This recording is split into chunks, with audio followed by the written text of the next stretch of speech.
பெற்றோர்கள் செய்கிற மிகப்பெரிய தவறே தன்னுடைய நோக்கங்களையும் லட்சியங்களையும் அவங்க பிள்ளைங்க மேலே திணிக்கிறது தான். இதை ஒரு கதை மூலமாக விவரமாக பார்க்கலாமா? நீங்கள் இன்னும் இந்த சேனலை சப்ஸ்கிரைப் பண்ணலைன்னா மறக்காம எடுங்க. வணக்கம், உங்க கூட பேசிட்டு இருக்கிறது நான் கலை. சுமார் 250 ஆண்டுகளுக்கு முன்னால் திருவண்ணாமலைக்கு சமீபமான ஒரு கிராமத்தில் கேசவன் என்ற பெயருடைய ஒருவன் வாழ்ந்துட்டு வந்தான். ஆடு மாடுகளும் வயல் காடுகளும் நிறைஞ்சு வளர்ந்த அவன் வாழ்க்கை அழகில் சிறந்த ஒரு பெண்ணை திருமணம் செய்கிறான்.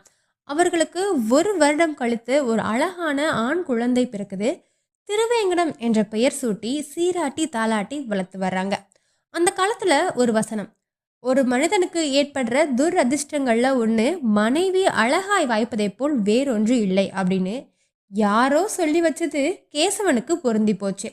அன்றைக்கு ஒரு நாள் கேசவன் அவனுடைய 12 வயதான தன் மகனும் சேர்ந்து அறுவடை காலம் அப்படின்றதால வயல் வேலை முடிச்சுட்டு வீட்டுக்கு வராங்க. அப்பதான் தெரியுது தன் மனைவி வீட்டில் இல்லை அப்படின்றது. தன் மனைவியை தேடி அக்கம் பக்கத்துல விசாரிக்கும் போதுதான் அவனுக்கு உண்மை என்னன்னு புரியுது.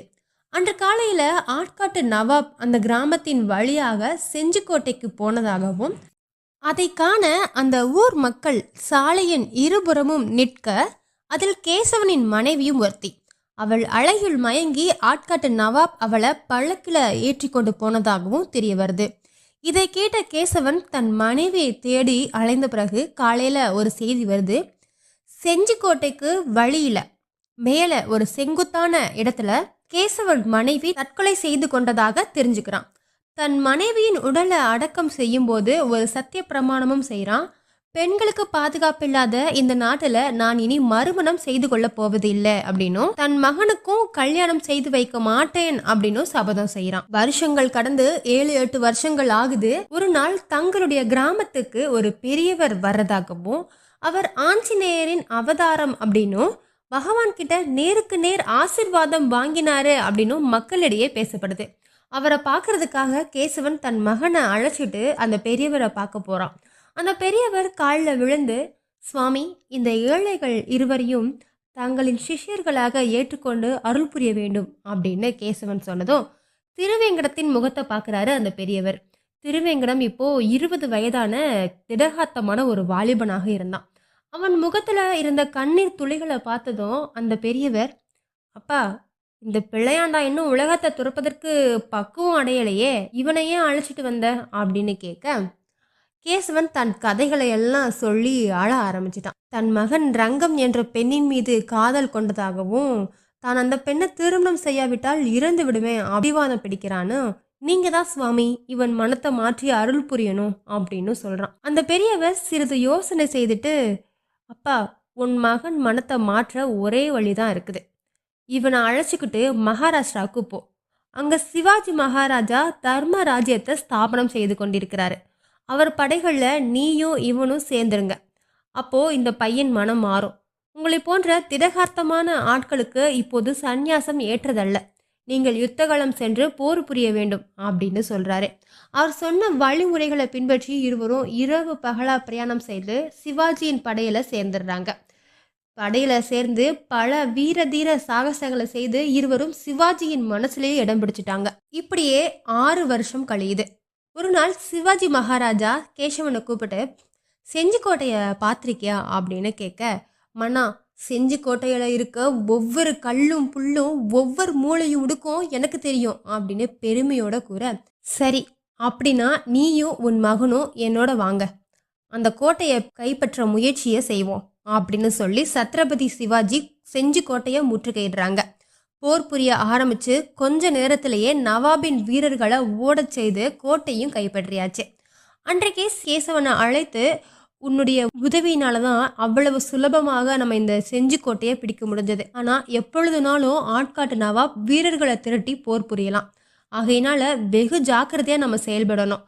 ஆகவே கோட்டையிலிருந்து யாரும் வெளியே போகாம பார்த்து கொள்ளணும். இந்த கோட்டையின் ரகசிய வழி உனக்கும் எனக்கும் மட்டும்தான் தெரியும்.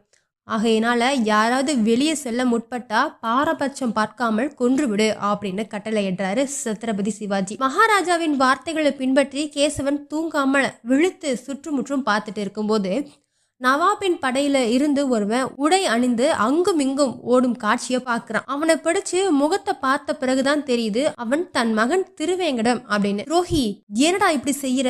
எதிரிகளின் படையில சேர்ந்து இப்படி மகாராஜாவுக்கே துரோகம் பண்ணுற? உன்னை இப்பவே கொன்னுடுறேன். இத்தனை காலமும் இதற்காக உன்னை பெற்று வளர்த்தேன் அப்படின்னு கேசவன் புலம்ப, அப்பா என்னை விடுங்க, நான் என் ரங்கத்தை பார்க்க போகணும். அவளுக்கு ரொம்ப உடம்பு முடியல, கடைசியா ஒரு முறை நான் பார்த்துட்டு வந்துடுறேன் அப்படின்னு சொல்ல, அடப்பாவி, திரும்பவும் ஏன் போய் சொல்ற? வேற எங்கேயோ போற? உடனே வா, மகாராஜாட்ட கூட்டு போறேன் உன்னை இப்பவே நான் பாரு அப்படின்னு சொல்லும் போதே தன் தந்தைய தட்டி விட்டுட்டு எங்கேயோ காணாம போயிட்டான் திருவேங்கடம். இரவெல்லாம் கேசவன் கண் விழுத்து காவல் இருந்த சிவந்த கண்களோடு காலையில மகாராஜா சிவாஜி கிட்ட போய், மகாராஜா என்னை தண்டியுங்கள் அப்படின்னு கதறி அழுகிறான். இதை கேட்ட மகாராஜா என்ன ஆச்சு அப்படின்னு கேட்க, அங்க வந்த தன் மகன் திருவேங்கடத்தை பார்த்ததும் பரபரப்பாகி தன்னோட வாளை எடுத்து, அடே துரோகி அப்படின்னு சொல்லிட்டு குத்த போறான். அதை பார்த்து சிவாஜி தடுத்து நிறுத்தி திருவேங்கடம் பக்கம் திரும்பி, காயா பழமா அப்படின்னு கேட்க, திருவேங்கடம் பழம் அப்படின்னு சிரிச்சுக்கிட்டே சொல்றான். அப்பதான் புரியுது தன் மகன் நேற்று இரவு எதிரிகளை போல் வேடமிட்டு சென்றது மகாராஜாவின் ஆணையை ஏற்று ரகசியத்தை கொண்டு சேர்ப்பதற்காக அப்படின்றது. அதன் பிறகு சிவாஜி மகாராஜாவே திருவேங்கடத்தின் திருமணம் பற்றி எடுத்து சொல்லி திருமணமும் செய்து வைக்கப்படுது. இப்படித்தாங்க நம்ம பெற்றோர்கள் எடுக்கிற முடிவை தன் பிள்ளைகளும் பின்பற்றணும்னு எதிர்பார்க்கறது. சொந்த பந்தங்கள் கிட்ட போடுற சண்டையில கூட நாம பேசக்கூடாது, நம்ம பிள்ளைகளும் அவர்கள் கூட பேசக்கூடாது அப்படின்னு சொல்லுறாங்க. அது மட்டும் இல்ல, கேசவன் மனைவியை போல இன்றும் சொல்லப்படாத சீதா தேவியர் வாழ்ந்துட்டு தான் இருக்காங்க. இந்த கதை உங்களுக்கு பிடிச்சிருந்தா மறக்காம லைக் பண்ணிட்டு சப்ஸ்கிரைப் பண்ணிடுங்க.